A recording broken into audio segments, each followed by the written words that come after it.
I'm doing my favorite pastime ever. It's running with my sister. I'm lying, I hate running. Running sucks.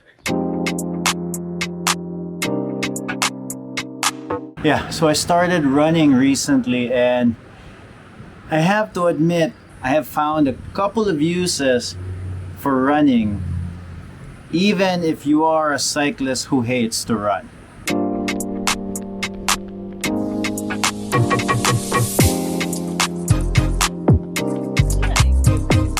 I feel like when I'm on a bike ride, I need at least an hour and 30 minutes, preferably 2 hours, to get a good workout in.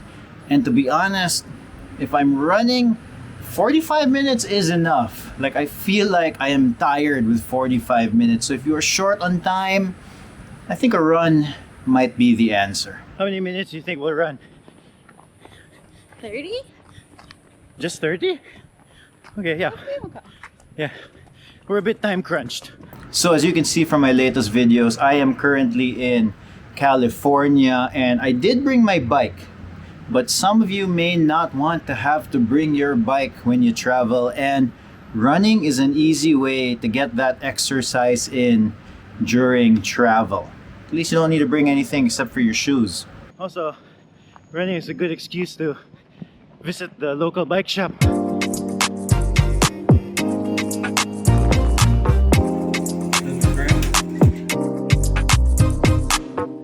Heart Daylight. Yeah, that's the... Yeah, Amazon, somewhere like that's probably best bet or something. Yeah, my sister has very specific ones. That's fine, that's totally fair. Thank you. Now, one of the things I really love about cycling is that it's a low impact sport, which means unless you crash into a car, you have a very low likelihood for injury.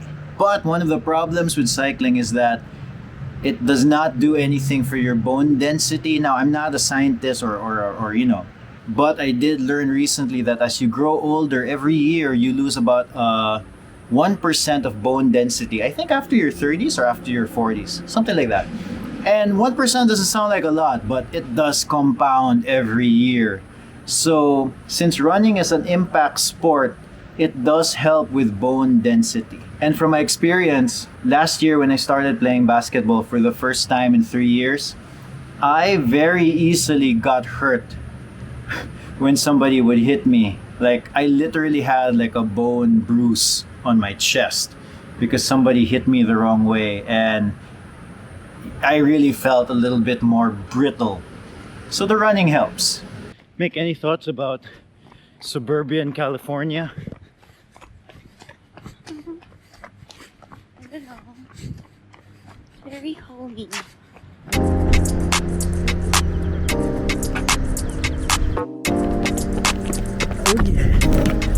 Running also happens to be an easy way to keep track of your fitness. So the problem with cycling is that you don't really know if you're getting better. Like, speed is there's so many factors when it comes to speed, like how steep the road is. There might even be a tailwind. You just might be having a good day.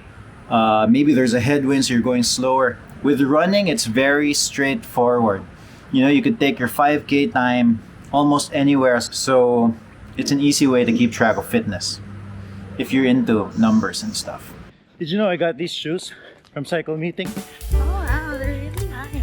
Yeah, Cycle Meeting is a really good online store, and they sent these over because I thought running might be a good idea once in a while. So they're usually selling cycling stuff, but they are expanding their wares to have more stuff than cycling. You should check them out. Facebook.com. You should check them out. Facebook.com. Yeah, this is an ad. You should check them out. Facebook.com/cycle meeting. Really good online store, and they have really good stuff. Every time this is ad over. Cycle Meeting, super good. All right, check them out. Here are the shoes. Also, running is different from cycling, and that in itself might be a good idea to try it. I know that after a couple of months of cycling training, I noticed that I was having difficulty finding motivation to get on the bike at some point, and fitting in a run on the times when it's difficult to find motivation, it might be the answer to that monotony of always cycling.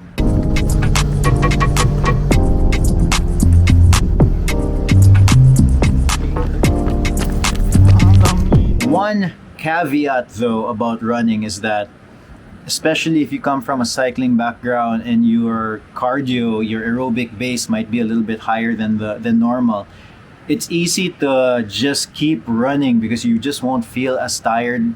Because if you're an experienced cyclist, it's a lot easier to run for longer. I noticed running is an easy way to get injured, especially if you are doing it for the first time.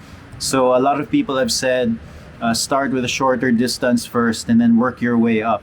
Your bones and muscles just need to get used to running. So Mick, have you ever gotten injured running? Yeah. What happened? I got a stress fracture. Remember when I was in a cast? Oh, see? Stress fracture. She was in a cast. You were in a cast? Yeah. Did you know you had a stress? Did you know you had a stress fracture? No, eventually lang. Did an x-ray. And then? But I was hurting for a while and I had it checked and they were like, well, maybe you just tied your shoes too tight. What? Yeah. The doctor said you tied your shoes too tight? Yeah, the PT. Yeah. Really? Yeah, and then eventually Murag kept going back to the clinic and then the PT Murag, he's like touching my foot and Murag, he started hearing a click. And he said, yeah, maybe we should have it at x-rayed. Yeah, he x-rayed it When was this? in college. Ah.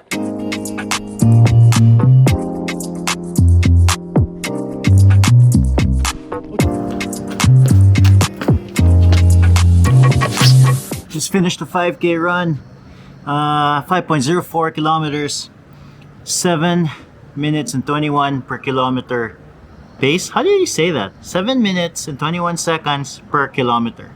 Yeah. Good run with a sister. Where do you like to run? I want to say I like to run. Let's run. So covered. Running sucks.